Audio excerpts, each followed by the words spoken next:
doing, you edgy radicals? I'm Dave Rubin. This is the Rubin Report Direct Message. It's October 14th of the year 2021. Share, subscribe, tap the notification bell, yada, yada, okie dokie.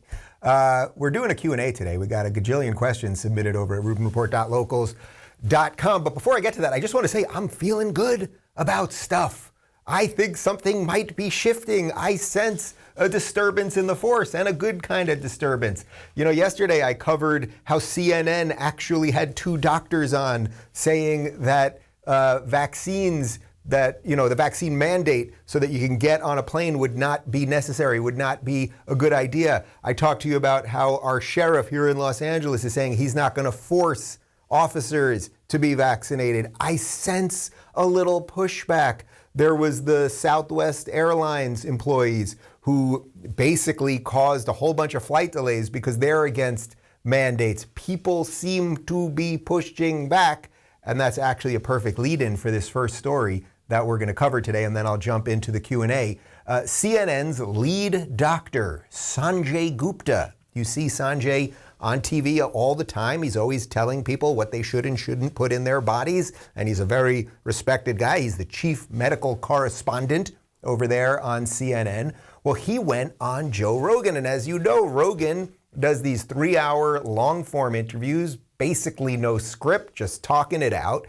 And watch what happened to Dr. Sanjay Gupta when he's not reading off a teleprompter. It's about a 2-minute clip, and then we will analyze. Joe Rogan. Yes. I would say you've had it. Yes. So now get one shot of the vaccine. No. Why not? Because I have better immunity than I would if I was vaccinated. Right? Yes. Don't I? I think your immunity is really good. So why, if I've already gotten through COVID and I was really only sick for a day, and then 5 days later I was negative, and I do have the natural antibodies now, why would I take a chance in getting vaccinated on top of that? By the way, I'm glad you're better. I'm glad it only lasted a day. You're probably the only one at CNN that's glad. No. We're not. The rest of them are all lying about me taking horse medication. And we should talk about that. That bothered you. It should bother you, too. They're lying at your network about people taking human drugs versus drugs for veterinary. Calling it a horse dewormer is not a flattering thing. I get that. It's a lie. It's a lie on a news network, and it's a lie that's a willing. That's a lie that they're conscious of. This is not a mistake. Yeah. They're unfavorably framing it as veterinary medicine. Well, the FDA put this thing out. You saw that. Did you see that thing that the FDA put out? What did the FDA put out? It was a tweet, and it was snarky. I admit it. They said, "You are not a horse. You are not a cow. Stop taking this stuff," or something like that. Why would you say that when you're talking about a drug that's been given out to billions and billions of people, a drug that was responsible for one of the inventors of it making the Nobel Prize in 2015? Yeah. Yeah, no, a drug that has been shown to stop viral replication in vitro. You know that, right? Why would they lie and say that's horse dewormer? I can afford people medicine, motherfucker. This is ridiculous. It's just a lie. I don't think anyone is. But don't you think that a lie like that is dangerous on a news network when you know that they know they're lying? You know that they know that I took medicine. Like, here it is. This is Ivermectin. You got this it with right you. here. Somebody gave it to me. All right, hang on. The thing is, we're like going so fast. Like I feel like I'm missing. Do you think that's a problem that your news network lies? Well, I don't. Dude, I mean, what did they say? They lied and said I was taking horse dewormer. First of all, it was prescribed to me by a doctor. Yeah. Along they with shouldn't have said it was a bunch of other medications. If you got a human pill, because there were people that were taking it, the veterinary medication, and you're not, obviously. You got it from a doctor, so that it shouldn't be called that. Ivermectin can be a very effective medication for parasitic disease, and as you say, it's probably, I think a 250 million people have taken it around the world. More, I get that. Way more. So way more. Billions of people have taken it. Can I just come back to the one I want to talk about? Two things on the ledger. You have, before we get to that, does it bother you that the news network you worked for out and out lied, just outright lied about me taking horse dewormer? They shouldn't have said that. Why did they do that? I don't know. You didn't ask? You didn't think that was you're the medical guy over there. I didn't ask. I should have asked before coming on your podcast. But they did it with such glee. Okay, that is an absolutely beautiful clip, and I'd just like to give a slow clap to Joe Rogan right there, because he's not even making this about the specifics about the COVID treatments and all of that and the efficacy of all of these different things. He's really just saying, CNN, you guys lie. And Sanjay, you're the doctor on the network that lies. And do you have a problem with that? And Sanjay really doesn't answer him one way or another. If I'm not mistaken, and I will correct myself if I'm wrong, I think I saw a clip this morning from a few months ago on CNN where Sanjay himself calls it a horse dewormer. So we're going to try to find the clip, but I'm pretty sure I actually saw that this morning. He also, Sanjay, did something pretty extraordinary right at the top. When Rogan said, you know, I've had COVID, I have immunity, I took these medications, blah, blah, blah, he says, yes, you have better immunity. You have better immunity. Why are we not talking about that on CNN? I mean, that's the point that I think Joe is trying to get across. Why are we not talking about natural immunity, as I've been talking about? Why are we not talking about flattening the curve? Why are we not talking about herd immunity, any of those things? So Rogan just really, I think, did a bang-up job there. And it also shows you, I always talk about that chasm between sort of the mainstream media and then the online media, right? And how that chasm keeps getting bigger and bigger. And I think this is a perfect example of why these guys don't really do these shows anymore. I'm not sitting here saying Sanjay Gupta is a horrible person. I think he's probably somewhat compromised by having to work at CNN and they care about narrative over truth. But I think he's probably a decent guy who doesn't want people to get sick. But when he's confronted with someone who isn't in the shackles of little sound bites and who isn't purely driven by ideology, which obviously Joe isn't, well, then Sanjay kind of folds. There's many other moments in the interview that are worth watching. But if you don't think any of that is interesting, it started making me think. I've heard Sanjay Gupta talk about an experimental drug too. I'm pretty sure I had heard it somewhere. And then it reminded me of this clip when Sanjay was talking about ribavirin. Why doesn't he talk about ribavirin anymore? Because he was into it here.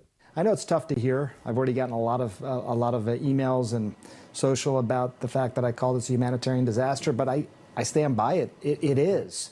And hopefully it inspires people to do something about it. There are stories circulating on the internet that in India and elsewhere, the drug ribavirin has been shown to be effective against this virus. Yet, Homeland Security is telling the CDC not to make any announcements until stockpiles of the drug can be secured. Well, Dr. Gupta, there continue to be evaluations of several drugs. Ribavirin is among them. But right now, our best defense has been social distancing. No handshaking, staying home when you're sick, washing your hands frequently.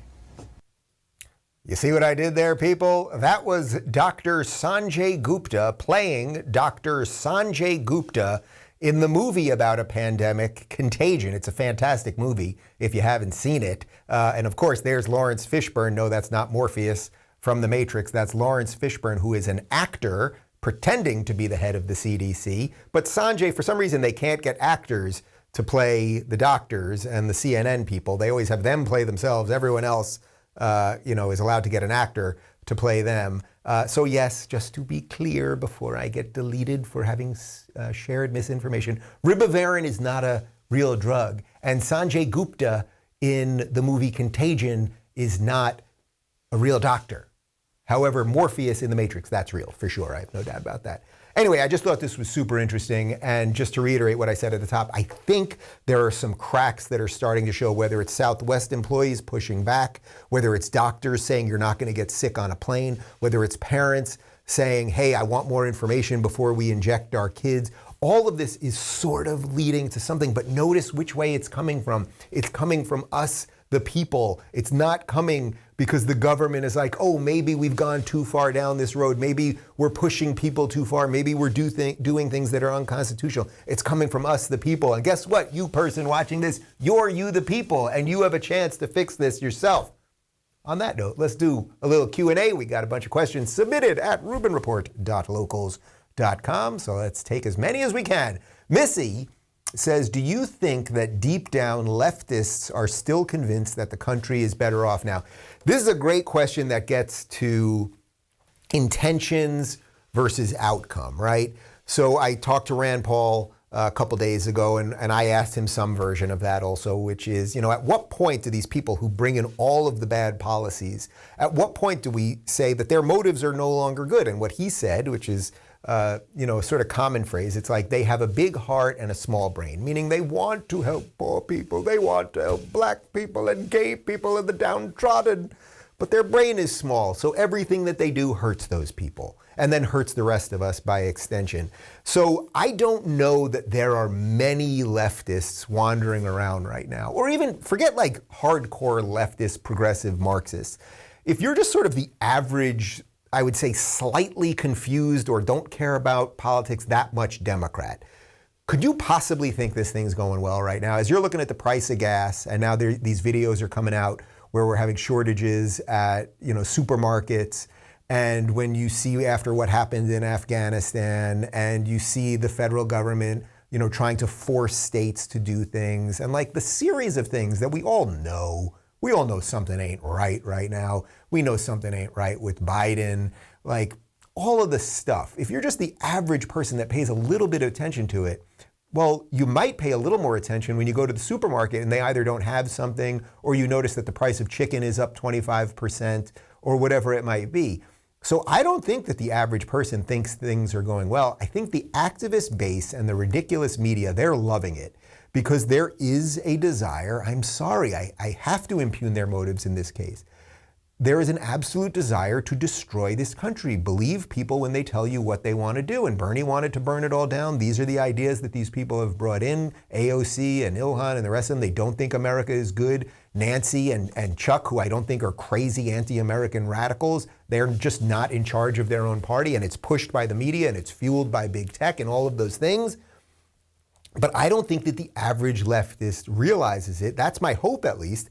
And what I would then hope is that, we've got midterm elections coming up in about a year from now. And my hope would be that there would be the most ridiculous red wave of all time. And I know that saying that is sort of crazy if you know my long history, but reality is what it is.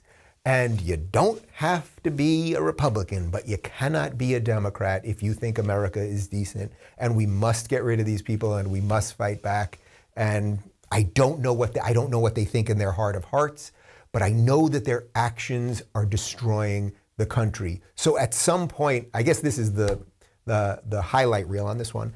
At some point, it's irrelevant. That would be the point. If you keep getting everything wrong, or if the results of your big heart keep destroying things and keep making crime go up and keep making communities unsafe and all of those things, and keep making people more depressed and locked at home and all of the problems people have because of all the COVID stuff, well, then it doesn't matter if you have a big heart. Congratulations that you have a big heart, which big hearts, by the way, that's one of the side effects of one of the vaccines that, right? Like this is something that young males, a certain percentage of them, it's a very small percentage, but it is something, are getting enlarged hearts. I know we're probably not allowed to talk about that. It's been nice knowing you.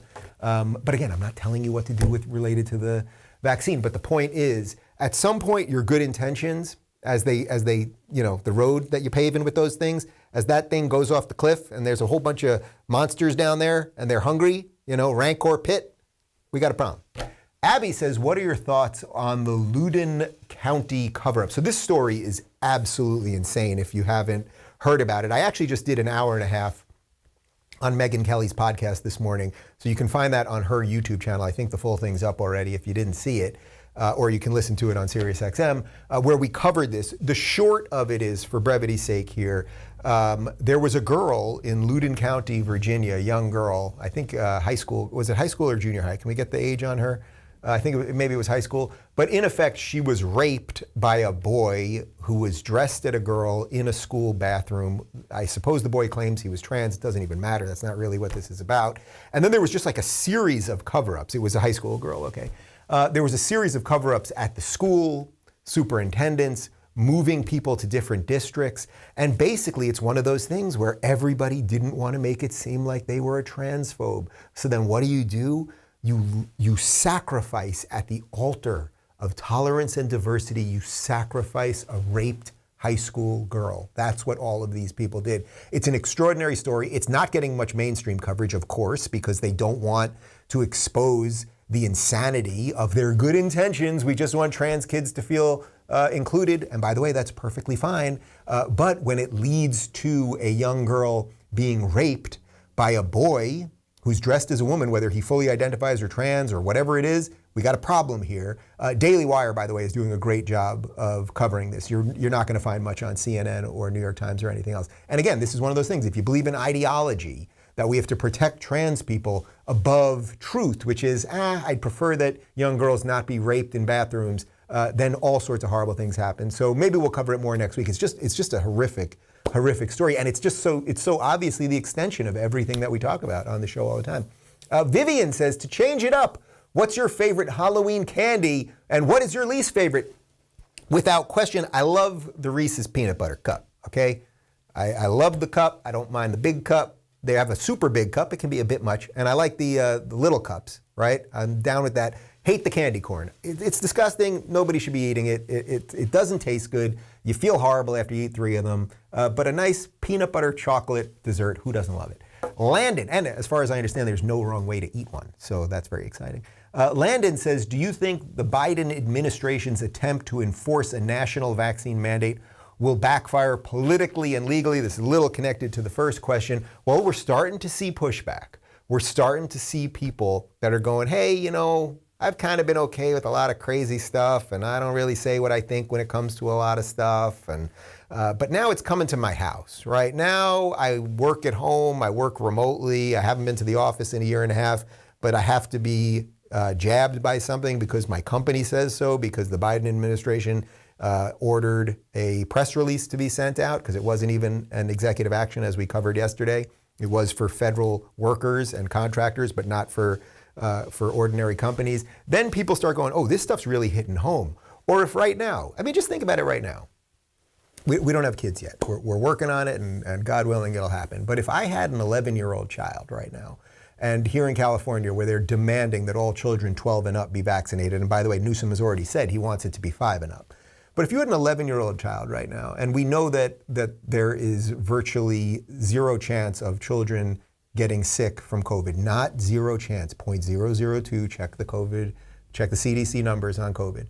But kids aren't transmitting it to each other, et cetera, et cetera. The teachers generally are vaccinated, especially in a place like California. If you had some hesitancy as a parent, if you just, whatever your personal hesitancy was, whether it was a religious belief or whether you just don't like the government forcing people to do things, or you believe that your child's immunity is kept up, you feed the child well, the kid exercises, they're out and about, what would you do if your kid is now facing 3 months away? They're going to be 12 in 3 months and they're going to have to get vaccinated.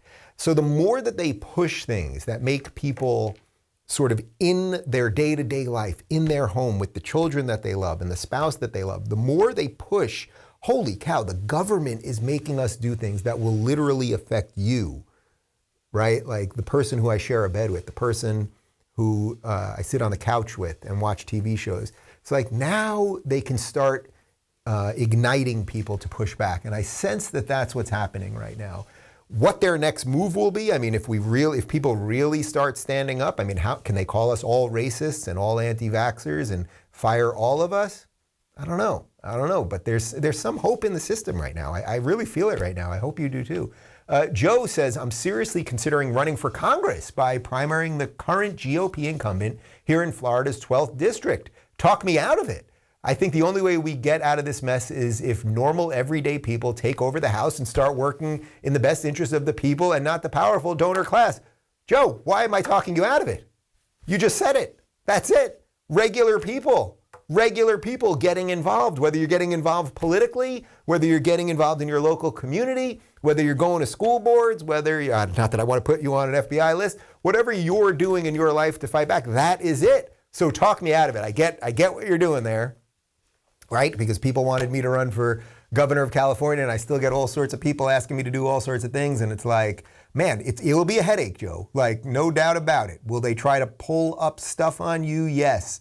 Will they do unimaginably horrible things? Because I suspect you're a decent, human being, right? Like, will they do horrible things to you? Yeah. Will your opponents do worse things than you want to do? Yeah.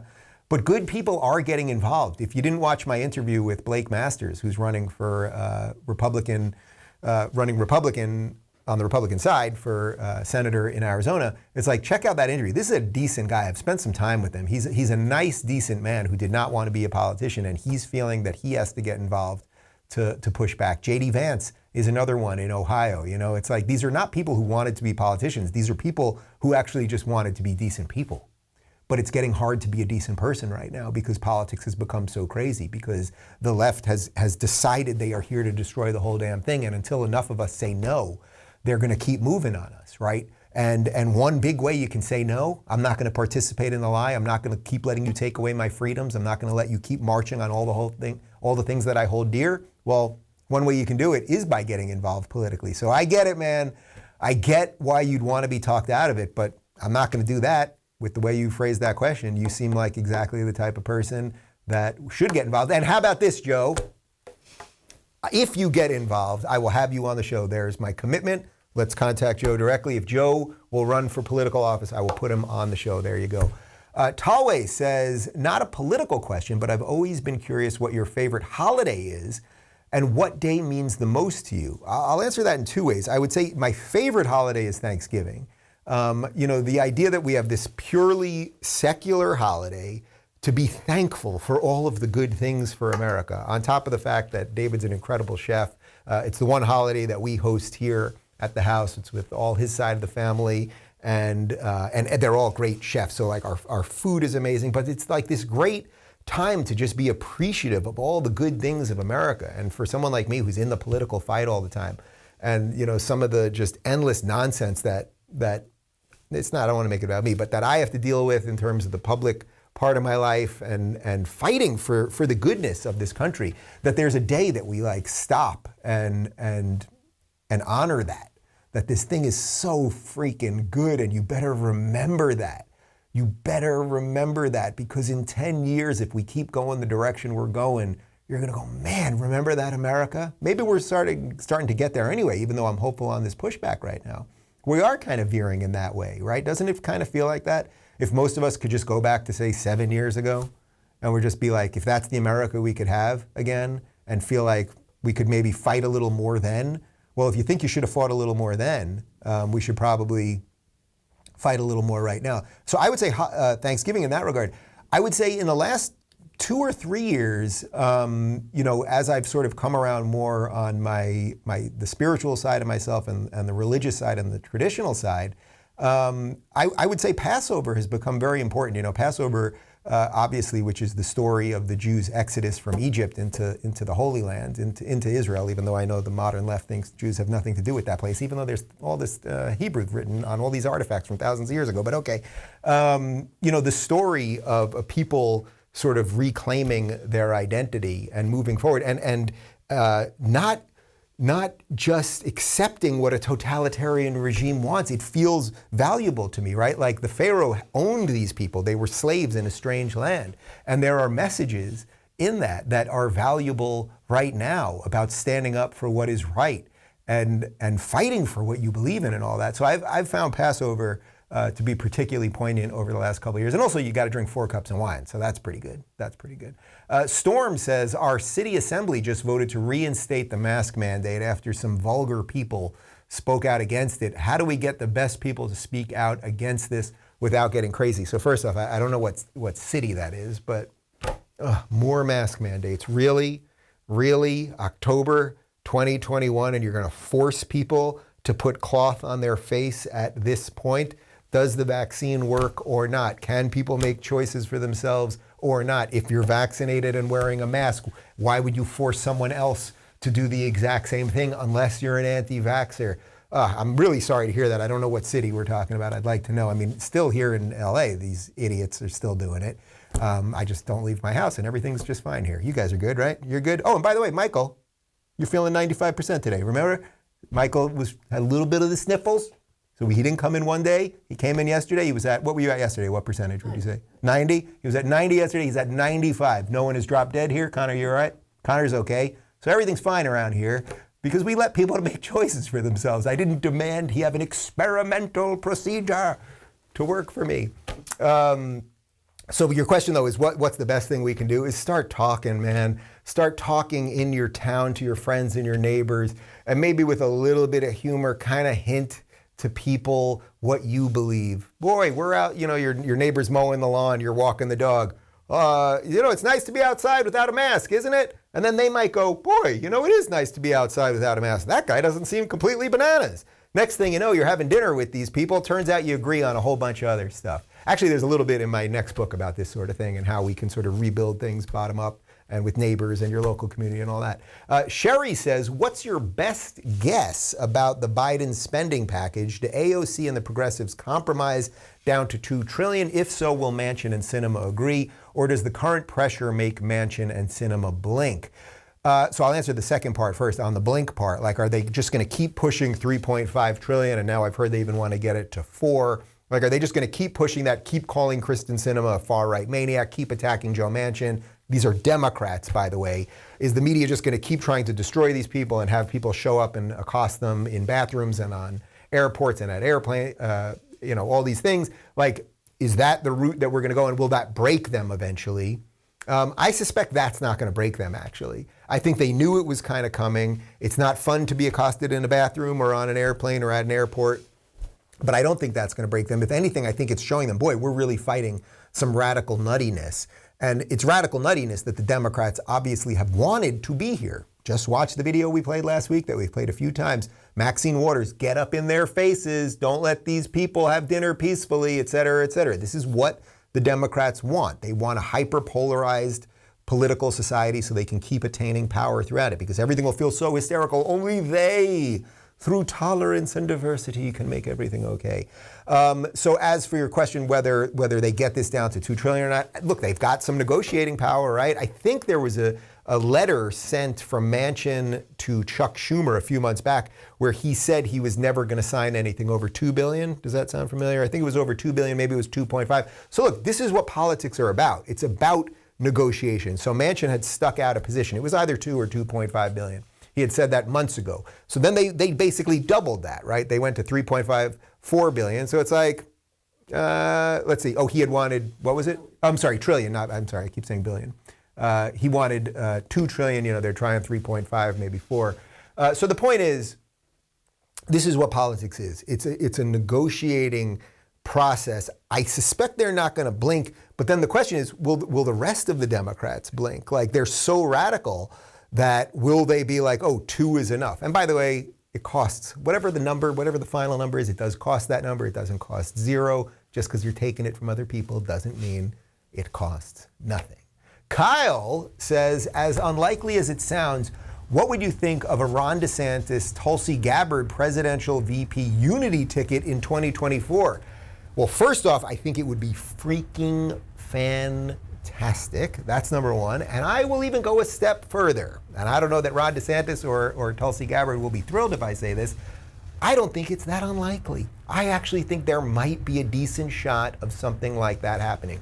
Ron DeSantis, you all know my feelings about him. He has been just sort of the dictionary definition of what a governor is supposed to be, especially in these last 2 years. He has fought to keep his state open. He has let people make choices. He has kept critical race theory out. He's not doing mandates. He is trying to keep the economy alive, trying to let people flourish with some personal choice. Spectacular. And I think he's a good guy and he's willing to fight. He's got a great, I think his press secretary, this girl, I think her name is Christina Pushaw. She's just fantastic. So they've got a team that's fighting the right way. Then you've got Tulsi. And now what's interesting about Tulsi is, as radical and crazy as sort of all of the Democrats have gone, please, I ask you guys all the time, it's like, show me a mainstream Democrat, either in the press or a political operative, a senator, a congresswoman, somebody that doesn't seem like a total lunatic or radical right now. Tulsi is the one. Tulsi is the one. Tulsi believes that America's decent. Tulsi, actually, the reason she hasn't been around much over the last couple of months is she's still serving in the military right now. Tulsi, I think, is basically a moderate with some lefty leanings, and she's willing to talk about all these things, but she believes in capitalism. She believes that America is decent. She believes we should keep this country, all these things. I don't know that there's a home for her in the Democratic Party. So there's an interesting idea there. It's like, DeSantis, take the lead. Tulsi, come and make all of those moderates, that huge group of people, make them, here, I'm going to go this way. That was to my right, I'll go this way. They're on the left. We're going to bring them over and show you that the Republican Party is not that radical or mean or racist or anything. I think there really, really, really is something there. I hope neither one of them are pissed at me for saying it, but I really think it is possible. And wouldn't that be pretty freaking healing? Like, who in there? I know the media can do all sorts of things and make everybody seem like a radical and a racist and all that stuff. But like, you'd have to be bananas. You'd have to be truly like off your rocker crazy to be like, oh, this tag team of Ron DeSantis, a pretty moderate Republican. But I get it, a little Trumpy, but pretty moderate Republican, and Tulsi Gabbard, a very freaking mainstream Democrat of 10 years ago. These are the bad guys. That's the bad team. These are the crazy right-wingers coming to destroy the country. It would be so ludicrous that I think we could get a lot of people. And I also think both of their temperaments are right. And Tulsi, who I know a bit more, is just an absolutely lovely person. And I think that's the chance, man. That's the chance. I like it. Phoenix says, any updates coming to locals soon, like new features, bundles, and private messaging? I wish I could tell you everything right now. Okay, we have major stuff going on with locals. We should have some announcements very soon. There's a lot cooking at the moment. We are working on bundling, by the way, to directly answer that one. I know a lot of you, if you subscribe to me and you subscribe to Scott Adams and you subscribe to Greg Gutfeld or whoever it might be, that does start adding up, and we don't want cost to preclude anyone from joining any of the communities. We built this first to free creators. That was the original intention, right? We built it for me first. Like, how could I be free of big tech? And then we spun it off to all these other people who want to be free as well. So bundling wasn't in the idea. Bundling is very complex, by the way, because if we're like, okay, well, it's a $20 bundle to get 10 creators. Well, now those 10 creators only get $2 each, but maybe they were charging $5 monthly. So we have to figure out the finances. You could say, okay, this person's more popular, has more followers, so they're going to get a little bit more of the money, and then you start figuring out ways to fit all that stuff. It's extremely complex, and you have to get all the creators to be on board. But yes, we are working on that. Yes, we are working on private messaging. I really want that. These things take a little bit of time to build, but we're working on private messaging. As you know, we just, well, now it's been about 2 months, but we do have live video streaming on there. But I want you guys to be able to communicate with each other privately. Right now, we've got a news feed and people can comment and like and all that stuff, but it's in the public setting, although you can set your own posts to be private. But I want people to be able to contact one-on-one, not like sort of on the main front-facing page. So we're working on a whole bunch of other stuff and some big announcements, hopefully in the next week or 10 days or so. Rhiannon says, do you have a favorite musician or band? Rhiannon, well, Rhiannon by Fleetwood Mac. Is it Rhiannon? Yeah, Rhiannon by Fleetwood, not Rihanna. That's that Umbrella Woman. Rhiannon by Fleetwood Mac. Great song. I love Fleetwood Mac. They're probably my favorite band of all time. Just the breadth of work. We got engaged at a Fleetwood Mac concert. We've seen Fleetwood Mac live a million times. Absolutely love them. Stevie Nicks is just the most transcendent. Just Google Stevie Nicks dancing. The girl is she's just incredible. But you guys know I love the old crooners, so I love Sinatra. I love Dean Martin. I absolutely adore Frankie Valli. If you want some other stuff that I can tell you, I listen a lot during the day here when my guys are working here. I have a lot of Pat Metheny on in the background, it's instrumental, kind of chill, relaxed stuff. The Rippingtons I really like, kind of a little up more, also not vocals, just sort of tunes to kind of keep your mind going throughout the day. And I'll give you one more. Well, I think you guys know, I love a lot of classic rock too. That's sort of within the Fleetwood Mac situation. But I once got busted for smoking pot at a Journey concert in Orange County. I was outdoors with Kelly Carlin, my friend Kelly Carlin, George Carlin's daughter. We were smoking a little weed a couple years back. Obviously, I've got the glaucoma, and I couldn't see the stage, and she said, oh, I've got a little something that might help. And we're smoking a little weed, and we got busted at an outdoor Journey concert. I thought you had to smoke weed at an outdoor Journey concert in Orange County. We got busted there. Elizabeth says, curious to know if you're following all of the protests in Europe and if you think they're making a difference. Seems like they've been protesting for months, yet nothing's changing. There is some crazy stuff going on in Europe right now. I've tried to talk a bit on the show about Australia. We're going to talk a little bit more about Australia tomorrow during the panel. I've got Sydney Watson on who is Australian originally. She's doing a new show with Elijah Schaffer over at the Blaze now. So we're going to talk a little bit about what's going on in Australia. But in terms of Europe, there are massive anti-mandate protests happening in Italy. They're happening in France. They're happening in Germany. Now note, you're not seeing any of these on mainstream media, are you? You're not seeing any of these when you tune into ABC or CBS or NBC or CNN or MSNBC or any of that. Why would they not be showing that when there's thousands of people in major cities in Europe protesting vaccine mandates? Could it be that they don't want you to see that people are pushing back? Could it be that they don't want you to see that because they don't want you to start doing that here? Could it be that they're kind of almost working for the government? Could I be a complete conspiracy theorist? Some of this is starting to make some sense. Huh. Anyway, yes, I will do more on each of these things. Just this morning, I mean, just before we started, I saw some crazy protests in Italy. People just want to be free. And don't let the narrative fool you. People want to be free. These are not crazy anti-vaxxers who want people to die of rubella and other things, okay? These are people who want to make medical decisions for themselves. And if you push people far enough and you don't let them go to work, and then, you know, the stock on shelves starts depleting because of all the other mandates that you've got. And they've got, you know, all these videos now of our ports where goods aren't getting out. And I mentioned the other day, try to buy a couch. Do a little test when I'm done with the show today. Go to CB2, Crate and Barrel, go to West Elm. Where else do people get couches? Go to like any of the places that you would buy a couch.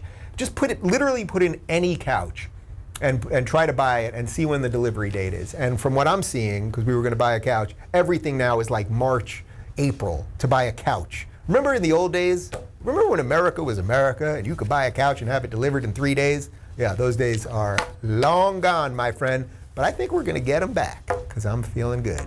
Guys, part 4 of my interview with Michael Schellenberger, who wrote a great book, San Francisco, How Progressives Destroy Cities, and indeed they do, is up right now. You can always play along with us at rubinreport.locals.com. The full interview's there already. And tomorrow, as I said, we've got Sydney Watson from The Blaze. She's got a new show out with Elijah Schaffer, who I've had on before from The Blaze. And Jesse Kelly from The First will be making his Rubin Report debut. I should have had the guy on 2 years ago. It just sort of fell through the cracks. And by the way, Sydney and Elijah's new show is called You Are Here. So you can check that out on BlazeTV or on YouTube or wherever you watch stuff. You can figure it out. You know, I have faith in you. It's the internet. Type something, see what happens. Anyway, busy day today. We've got Lauren Boebert in studio a little bit later today, and then we'll be releasing that. Is that next week? And I believe we'll be releasing that next week. So anyway, I got to do some stuff. So I assume you have something to do, right? Maybe you're hungry for lunch. Maybe you want to take a walk. Maybe you've got work to do. I don't know. How am I supposed to know? Anyway, see ya.